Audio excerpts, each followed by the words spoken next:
Southampton just won promotion back into the Premier League, beating Leeds United in the Championship playoff final. Their squad on FM is fantastic and it is way too good for the Championship level. In today's episode, I'm looking to restore the glory of the wonderful Southampton Football Club by taking them back into the Premier League, just like in real life, but then also surviving, trying to reach a cup final, qualifying for the Champions League, and, just for a bit of fun, seeing if I can buy and sell players for at least £50 million. Your challenge is to subscribe to the channel if you like what you see, and you can do that for absolutely free. And of course, hit that like button and leave a comment down below which one of these players you found was the best for your team too.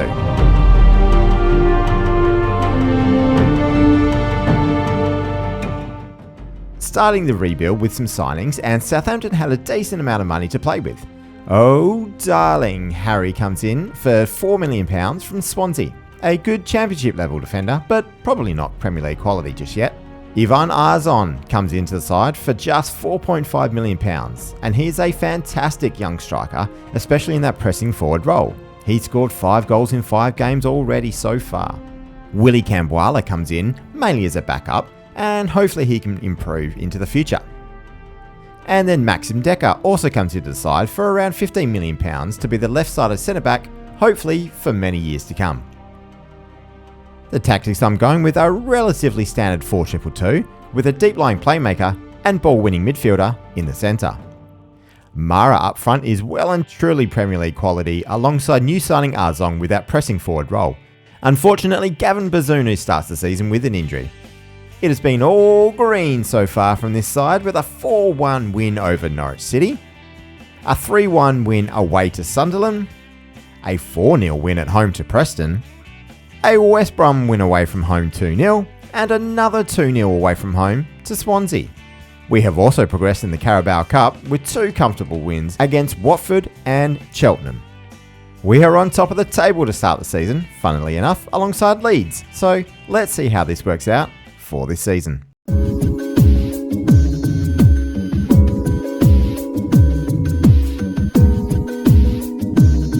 Season 1 down, and it is a massive haul of 107 points to break the Championship record to take us back up alongside Leeds United.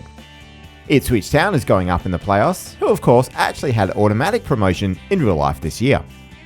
We have scored an incredible 124 goals this season in the league, and that's the first of our challenges completed. We also made it to the semi-final of the FA Cup, unfortunately losing out 3-1 to Arsenal. From the turn of the year, we were incredible this season, only losing twice in the league, as well as that FA Cup loss we just saw.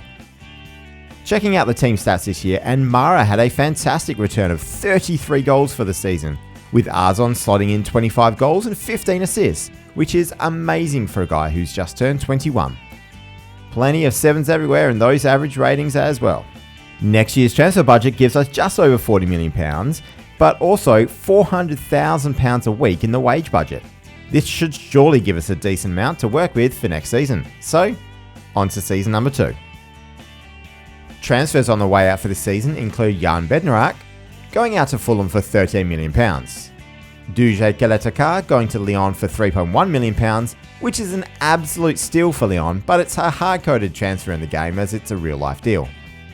Jack Stevens goes to Al Shabab for £16.75 million, while Adam Armstrong and Will Smallbone both head out to Al Nassr for a combined potential £56.75 million in total. We made a lot of money there. Before the changeover of the seasons, we brought in young Argentinian forward Maximiliano Gonzalez, who will stay out there for 1 season. Ryan Sessegnon comes in on a free from Tottenham. Jose Martian comes in from Monza, mainly as a backup to the midfield. Alex Krall comes in to run our midfield as he has already played 4 games for us. This is a great pickup. And then we have a backup right back, Alvaro Nunez, coming in on a free as well. But the final free transfer this season is Donny van de Beek, who should be able to do far more of a job for us than he ever has for Man United. Our transfers coming in for money include the young Austrian centre-back, coming in as a backup, David Nemeth for £2.5 million, Christos Severis coming in to start most games alongside Alex Krall in midfield for £8.5 million from Slavia Prague. He looks fantastic for his age. And finally, Piqué has been purchased to be a creative force on either wing with a £5.25 million deal from Racing Santander. This guy looks wonderful already. This all means we are keeping the same tactics and keeping them in a positive mentality. If we have a look at the best 11, we see both Zephyrus and Krul becoming our new midfield. It's been a fantastic start to the Premier League as we've played 4 games for 4 wins. We haven't played anyone incredible, but a 2-1 win away to Ipswich, followed by a 3-2 win at home to West Ham, and then we went to Crystal Palace and came away with a 3-2 win at Selhurst Park. And finally, 4 second half goals against Brighton saw us get past them 4-2, with Ivan Arzon getting a very late brace. We did get knocked out in the Carabao Cup to the Championship side Bristol City, but that's okay. Let's concentrate on the Premier League, for which we are in first place to start the season. So with the season being all set, let's see how that works out for us now.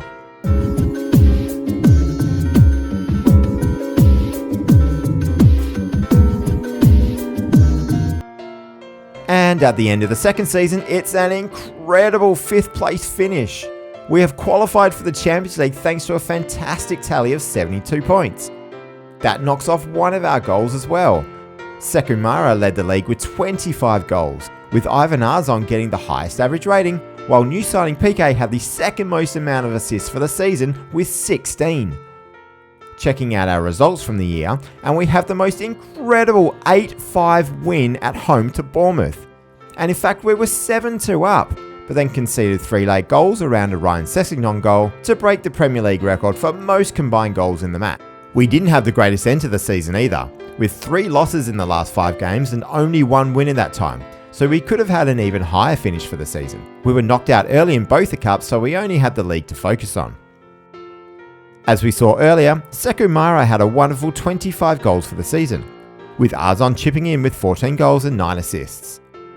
Piqué had 17 assists with both Edozie and new signing Zephyrus getting 10 assists each. Our transfer budget for next season gives us a wonderful £68 million to use. And with plenty of value in our players, we could make that a lot more. So it's on to season number 3 now. On the way out for this season, and I have made a couple of controversial moves, but I think they should help propel our team forward. Firstly, our free signing Alex Krul, who is really good for us, went out to Al Nassr for £32.5 million. That is all profit. Gavin Bazunu was bought by Villarreal for a potential £21 million. I just don't think he could be a leading Premier League player. And James Bree went out to Ipswich for a potential £11 million, which is fantastic for a player we won't ever really use. We have 2 ins from prior to the changeover seasons, with Lorenzo Parola coming in from Salernitana for £37.5 million. This guy will most likely take over from Decker as our main left-sided centre-back for the season. He's been really good for Salernitana at the back recently, so he should be even better for us. Then I brought in Thomas Belmonte from Toluca for £7.5 million. He has also started really well for us, with a goal and 2 assists to start the season. He should take over from Krul as our ball-winning midfielder. A couple of free transfers coming in are Devon Wrench, who unfortunately isn't quite as good as he was in last year's game, but he can be a backup player for us anywhere across the back or midfield. And then a very controversial signing, but it is just a game. Mason Greenwood comes in to be another elite attacking option up front.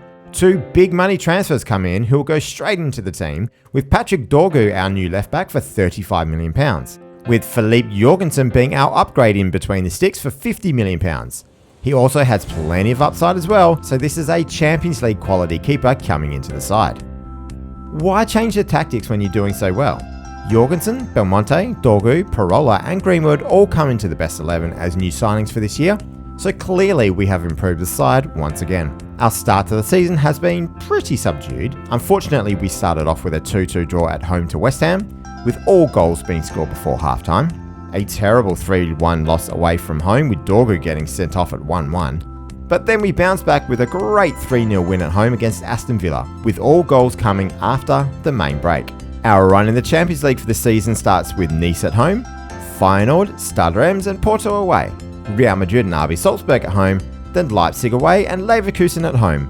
means we have a relatively tough draw, which we may struggle to get through in our first season in Europe. Can we back up our incredible finish from last year? Here we go for season number 3. But before we get there, if you're liking what you've seen today, please hit that subscribe button. It is absolutely free and really helps out the channel. The support so far has been amazing and I really hope it continues. Thank you again. On to season number 3.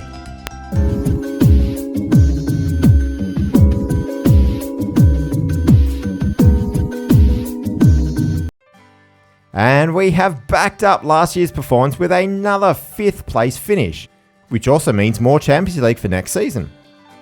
We have gone down a little with our points tally with 65 points for the season. Amazingly, Ivan Arzon led the league with 12 assists and was second with a 7.42 average rating as well. If we check out the extended table, it shows us getting the second highest amount of goals on 81 for the season. But conceding 60 goals is not a great sign for our defence. That's definitely where we need to improve. Moving on to the other competitions, and incredibly we have reached the Carabao Cup final. But despite ticking off one of our challenges by reaching the cup final, we lost 2-1 to Chelsea in the final. Ben Chilwell and Kingsley Coman took Chelsea past us with Samuel Edozie splitting their goals with one of his own. In the Champions League, we sadly got knocked out in the league phase with 2 wins over Salzburg and Nice, a very impressive 3-3 draw at home to Real Madrid, and then we had 5 losses. They were to Leverkusen at home and all 4 of our away games. Ivan Arzon topped our goal tally for the year, with Greenwood, Mara, Piqué and Edozie all getting into double figures. Arzon also incredibly topped our assist charts, with Greenwood 3 assists behind him in second place. Ivan Arzon's 3 seasons for us so far have been incredible, getting double figures each year, 32 assists and 17 Man of the Match awards in league matches so far. The board has given us over £75 million to play with for season 4, thanks to our Champions League money. So let's move on and see how this plays out. After dropping down in the pecking order, Romain Perrault went out to Auxerre for £3.1 million. Prior to the changeover seasons, we bought young winger Afonso Moreira from Sporting for £17 million, mainly as a backup. But he has started twice so far in the league and scored a goal as well. Alessandro Marcandali comes into our defence for £11.5 million to strengthen that depth. We also sold Kamaldeen Sulemana to Al Hilal for £21 million, Carlos Alcaraz to Burnley for potentially £17.5 million, and Donny van der Beek, who we signed on a free, for £8.5 million to Al Tawoun, and a handful of other smaller sales totalling just under £49.5 million. A couple of big free transfers came into our side this season, with Ivan Ilic from Torino as a new playmaking midfielder. He has started 4 games so far for us as well. And then Diogo Leite comes in as another strong option at the back from Union Berlin. Joris Schottard is the first of our money signings, and this guy is fantastic. He can either play as a playmaker or ball-winning midfielder, and we paid Montpellier £45 million for his services. Giacomo Faticanti comes in as a backup option in midfield from Lecce, while Clemerson da Silva has massive potential and will spend the season in Brazil with the hope that he will do a job for us in the final season. Checking out the best 11, and we can see that Ilic and Schottard slot into the midfield and have some cracking options as backup there. This team is getting really solid now, so let's hope we can push even higher up the table. The schedule shows us starting the season with a 2-2 draw at home to Newcastle, a wonderful 3-0 away win to Bristol City with all goals coming before half-time. This was then followed up with a 4-1 win at home to Nottingham Forest, and finally a pretty bad loss away to Brentford 1-0. We are of course in the Champions League this season, and we have an interesting run, avoiding most of the better teams. Athletic Bilbao to start the season, followed by Michelin away. We then have PSG at home, then Benfica away, Nice and PSV at home, Dortmund away, and finally finishing the league phase at home to Porto. That should be a decent draw to get through, I would have thought. So let's see how we do for season number 4.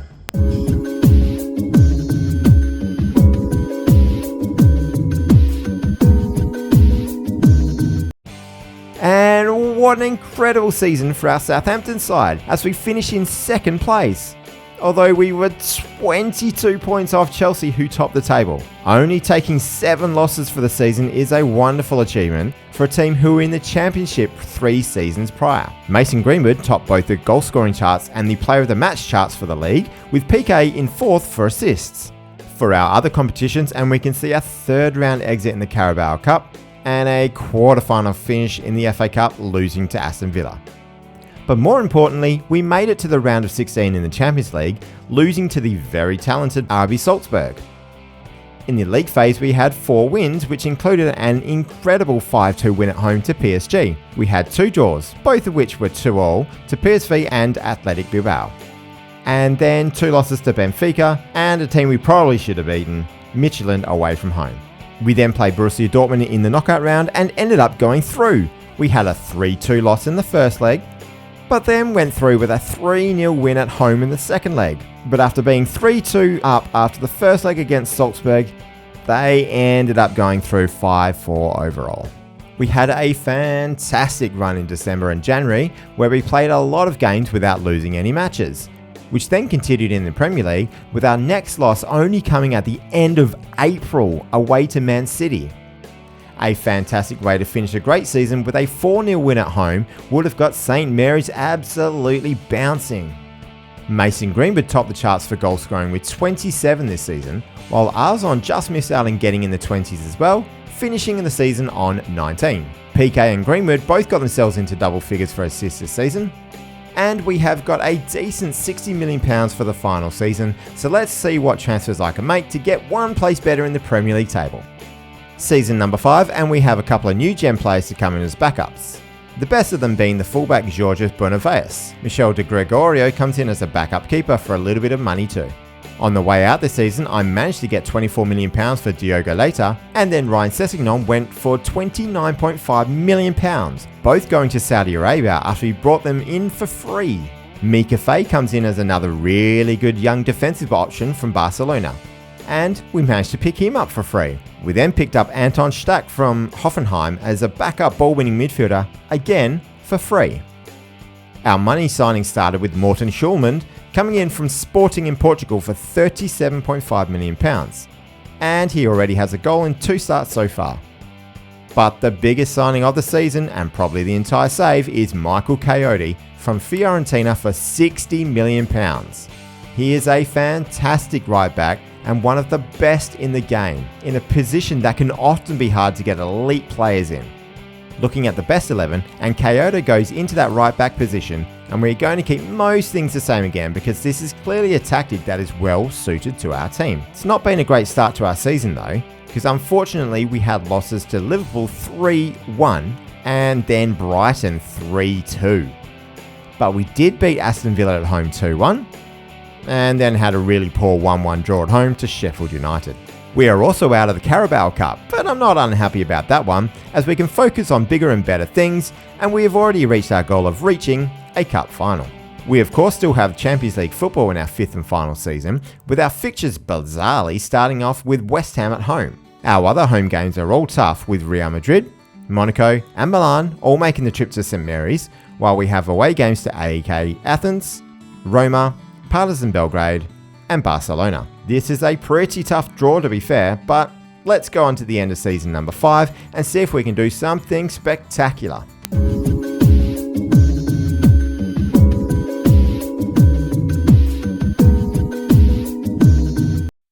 And incredibly, we have finished second again, but equal on points with the top of the table Arsenal.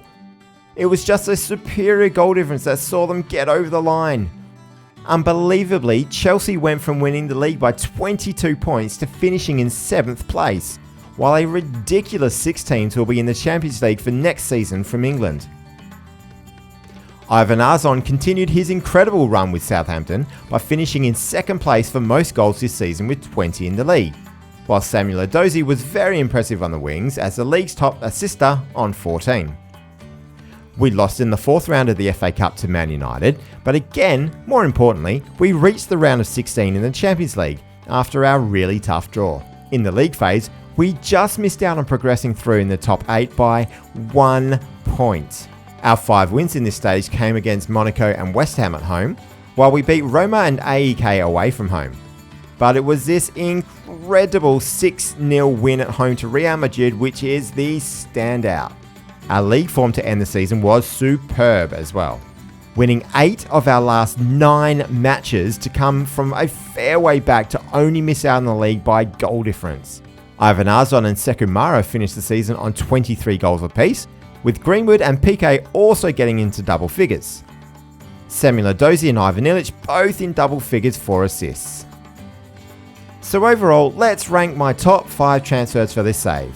And who else could it be getting an A+ rating at number 1 but the wonderful Ivan Arzon. If you need a relatively cheap striker in that pressing forward role, this guy is phenomenal for someone so young.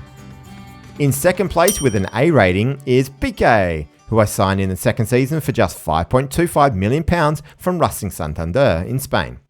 He was a creative force all through the 4 seasons he was with us. In third place with an A rating is Mason Greenwood, who came in on a free at the end of the second season and was wonderful up front and on the wings, getting plenty of goals and assists. The fourth place in our list of best transfers for this rebuild with an A rating as well is Ivan Ilic, who came in on a free for the final 2 seasons and was immense in the middle of the park, while also picking up a decent amount of assists. And rounding out the top 5 is Patrick Dorgu with a B+ rating, who held down the left back role for the final 3 seasons, having come in for £35 million from Lecce in Italy. And lastly, onto the goals I had set for myself, and we of course managed to gain promotion into the Premier League in our first season. We then survived the entirety of the 5 seasons in the Premier League for the next challenge. The third challenge was to reach a cup final, which we did, narrowly losing the Carabao Cup final in the 3rd season to Chelsea. We also reached the Champions League by qualifying for it in the 2nd season and never finished out of the qualification places thereon in.